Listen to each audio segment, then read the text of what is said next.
and welcome to My Zombie Life. On today's episode, I'll be taking a look at Come On, or Simon Games' Zombicide. Since its initial release on Kickstarter in 2012, several variations of the game have come out to keep keen, psychotic zombie bashers happy, with more scenarios like Prison Break, Rue Morgue, Black Plague, Invader, and Zombicide when the hits the fan. Actually, I made that last one up, but I think it's an idea that Come On Games can go with. Anyway, I've got the classic Zombicide game here in front of me today, simply because it was the cheapest one I could find on eBay. So if you haven't seen Zombicide before, what's it all about? Well, like most zombie-related games, it's about a bunch of zombie prejudiced who like to go around killing innocent people. And I use the word people because we may be dead, but we're still people. People? Just for shuffling menacingly towards them with the intention of feeding on their delicious, warm bodies. Hey, zombies gotta eat too, right? Just gonna give you the basic rules here so you get an idea of what's involved. This is a cooperative game. That means zombie haters work together in completing a mission whilst trying not to get eaten. This is making me feel hungry. There's 10 missions to choose from, some easier than others, and once you decide on a mission, you set out the board tiles following the picture reference. The tiles are all numbered to make it super easy, even for idiots. I've got mission 9 set up, which uses 4 of the 9 tiles. Yeah, I actually don't have a table big enough for 9 tiles. Then using the guide, you're placing your doors, objective tiles, spawn tiles, and anything else you might be using in the mission, like a car. There's a few cards to put aside for now, like the special weapons and the starting weapons that will be dealt to the player's characters when they begin. Then you give the zombie cards, the cool cards, a good shuffle, and the same with the equipment cards. Shovel. Oh, Now it's time to choose a loser, survivor. You can have more than one survivor per player depending on how many people are playing. And you can even play the game solo if you've got no friends. Awkward. You can choose from Doug. He used to work in an office and now he struts around with 2 submachine guns like he owns the place. Dick. Josh, apparently he grew up in a tough neighbourhood. Blah, blah, blah, blah, blah. Tell it to someone who gives a shit, Josh. And then there's Ned.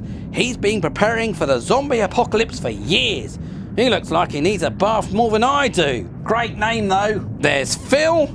He was a policeman and still sees it as his duty to protect the people. What a f***ing do-gooder. I hope he gets eaten first.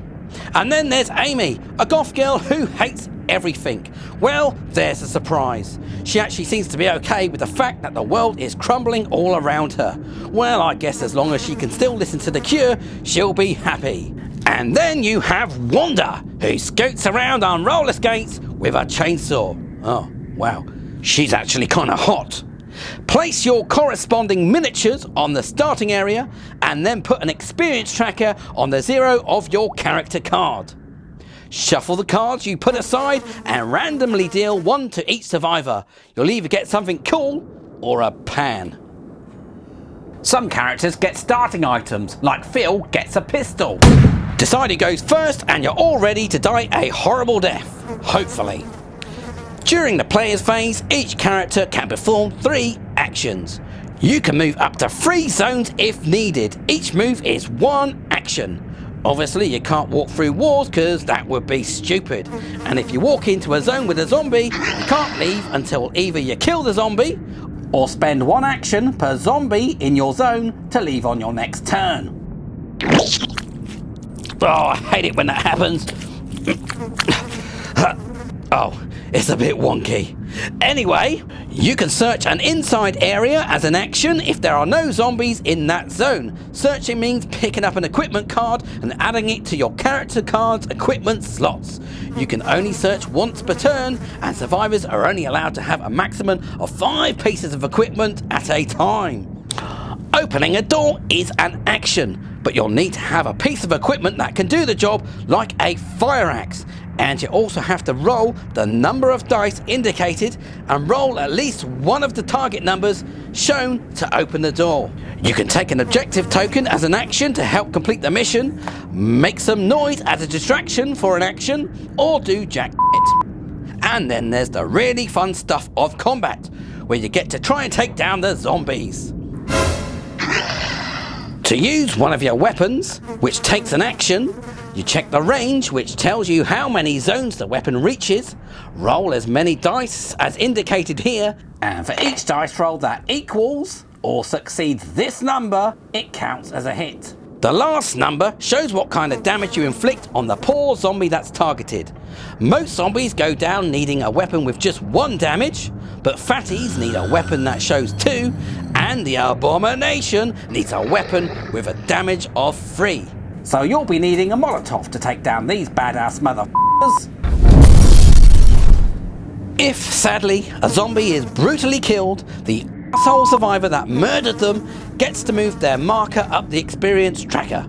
You can get things like extra die rolls in combat or free moves. But it also means that the danger level on the respawn cards goes up too. Once all the survivors have completed their free actions, it's the zombie turn to do some whoop-ass. Each zombie on the board either gets to move towards a survivor they can see in their line of sight, or moves towards where the loudest noise is coming from, which I'll explain a bit more later. Or if a zombie is already in the same zone as a survivor, it's chow time! No dice rolls required, they just take a big old chomp, which causes the survivor a painful wound, and that survivor also has to discard an equipment card of their choice. If a survivor gets 2 wounds, it means they become a living feast for my zombie friends and they are out of the game. So I mentioned that zombies sometimes move towards the loudest noise. Every time a weapon with a noise symbol like this is used or a door is smashed open, it means that a noise token is placed in that zone. Each survivor in a zone also has a noise token. So the zone with the most noise tokens is the place that the zombies will head towards if they don't have any walking food in their line of sight. Now, once all the zombies have moved or attacked, it's time to spawn some more of their friends. For each spawn zone on the map, turn over a zombie card and follow the instructions relevant to where the danger level of the most experienced player is. Everyone's still in the blue zone, so 2 zombies to add.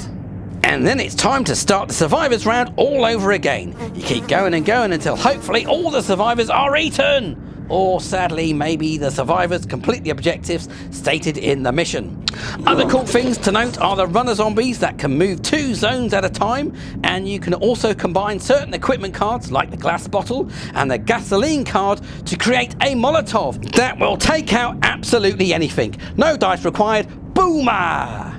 Actually, that's not so good for the zombies. So there you have it, that is Zombicide. Apart from zombies dying, it's a pretty cool game of suspense and violence. It would be much better though if the zombies were the heroes. I mean, why do we have to be the bad guys all the time? Until next time, stay warm and stay tasty.